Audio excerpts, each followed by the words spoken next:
ओम नमो भगवते वासुदेवाय। अनेक प्रकारे भगवंताची स्तुती करून झाल्यानंतर ब्रह्मदेवांनी एक प्रार्थना भगवंताकडे केली। ते म्हणाले की भगवंता, आपण भक्तांच्या इच्छा, सर्व प्रकारच्या इच्छा पूर्ण करणारे कल्पवृक्षात कल्पतरू आहात। मी या जगताची ब्रह्मांडाची रचना करण्याचा जो उद्योग हाती घेऊ इच्छितो, हा काही वेगळा भाग नाहीये, हे काही वेगळं नाहीये। उलट आपण जी वेगवेगळी कर्म करता त्यातलाच हा एक भाग आहे। आपण आपल्या शक्तीनं अगदी लक्ष्मीसह अनेक प्रकारचे गुणावतार घेता, अनेक प्रकारची जी जी की अद्भुत कर्म करता, ह्यापुढेही कराल। त्यातलाच एक भाग म्हणजे माझ्या ठिकाणी ह्या ब्रह्मांडाची रचना करण्याची इच्छा होणं आणि त्याच दृष्टीने मी प्रवृत्त होणं। त्यामुळं ह्या ब्रह्मांडाची रचना करताना आपण माझ्या चित्ताला प्रेरित करावं, मला आवश्यक आणि योग्य ती शक्ती द्यावी। असं आपण केल्यानंतर ह्या सृष्टी रचना विषयक अभिमानापासून मी दूर राहीन। माझ्या ठिकाणी कुठल्याही प्रकारचा सृजनाचा अहंकार निर्माण होऊ नये, अशा प्रकारची आपण चित्ताला माझ्या प्रेरणा द्यावी।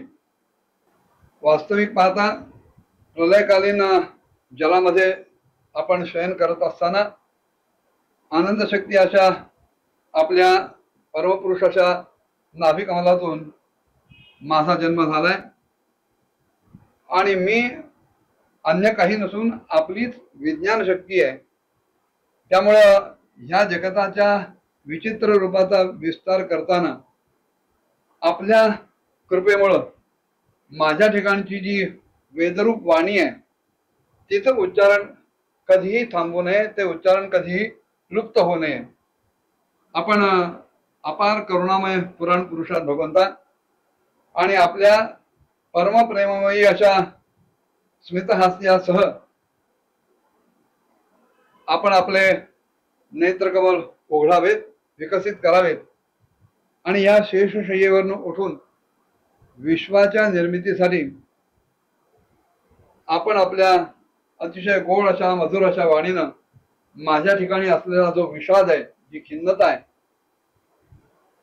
ती आपण दूर करावी।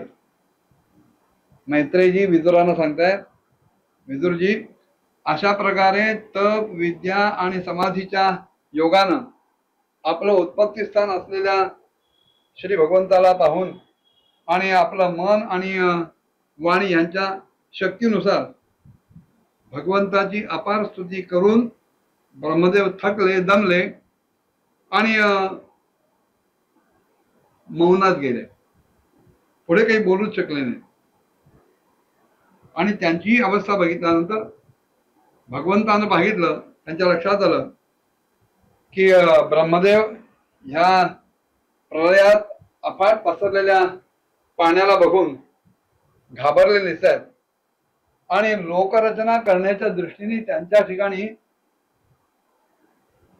काही ठाम ठोस असा निश्चित विचार दिसत नाहीये आणि म्हणून त्यांचं चित्त अतिशय खिन्न झालेलं आहे। तेव्हा ब्रह्मदेवाचा हा सगळा अभिप्राय जाणून भगवंतांनी आपल्या अत्यंत गंभीर अशा वाणीनं त्यांचा खेद शांत करण्यासाठी, त्यांच्या चित्तामध्ये विश्वनिर्मितीसाठी आवश्यक असलेली प्रसन्नता निर्माण करण्यासाठी ते त्यांच्याशी बोलायला लागले। भगवंत म्हणाले, ब्रह्मदेवा, तू वेदगर्भ आहेस, वेद ह्यांचाच गर्भत्व आहेस किंवा वेद तुझ्या गर्भात आहेत। मुळात तू आणि वेद हे वेगळे नाहीच आहात, कारण वेद जसं माझं स्वरूप आहे तसंच तू सुद्धा माझं स्वरूप आहे। तेव्हा ह्या विषादाला, खिन्नतेला अधीन न होता, आळस न करता कुठल्याही प्रकारची तंद्रा सोडून सृष्टी रचनेच्या कामाला लाग, त्याच्यासाठी तत्पर हो. आणि तुला माझ्याकडनं जे काही पाहिजे, खरं तर ते मी या आधीच करून ठेवलेलं आहे. तू पुन्हा एकदा तपश्चर्या कर, भागवत ज्ञानाचं अनुष्ठान कर, आणि मग त्याच्याद्वारे सगळ्या लोकांना स्पष्टपणे तू तुझ्या अंतःकरणात पाहशील. मग पुन्हा भक्तियुक्त आणि अत्यंत संतुलित चित्त ठेवून तू या संपूर्ण लोक आणि माझ्यातच व्याप्त असलेल्या सगळ्यांना तू पाहू शकशील, आणि माझ्यातच संपूर्ण लोक आणि तू समाविष्ट आहेत हेही तुला कळेल. भगवंतानी ब्रह्मदेवांचा उत्साह वाढवण्यासाठी आणखीन काय काय सांगितलं पुढच्या भागात बघूया. ओम नमो भगवते वासुदेवाय.